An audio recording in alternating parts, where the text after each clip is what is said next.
Market ధరలో స్థూల దేశీయోత్పత్తి, ఉత్పత్తి కారకాల ఖరీదుష్ట స్థూల దేశీయోత్పత్తి అంటున్నాం. ఇక్కడ మనకు మార్కెట్ ధరలో స్థూల దేశీయోత్పత్తి రావాలంటే జిఎన్పి ఎంపీ నుండి ఎన్ఎఫ్ఏఐ అబ్రాడ్ తీసేస్తే జిడిపి ఎంపీ వస్తుంది. ఇక్కడ అదే వాస్తవానికి మనకు ఇక్కడ చూడండి, అంటే జిఎన్పి ఎంపీకి జిడిపి ఎంపీకి మధ్య వ్యత్యాసాన్ని మనం పరిగణలోకి తీసుకుంటే ఇది ఎన్ఎఫ్ఏ అబ్రాడ్ అని గుర్తుపెట్టుకోవాలి.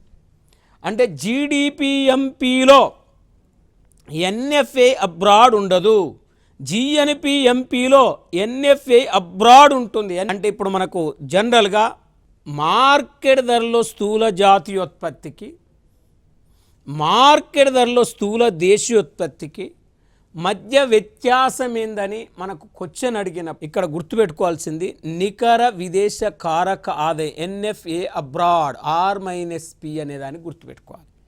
ఇప్పుడు మనం జిడిపి ఎంపీ ఫార్ములాను మనం రాస్తే C+I+G+X-M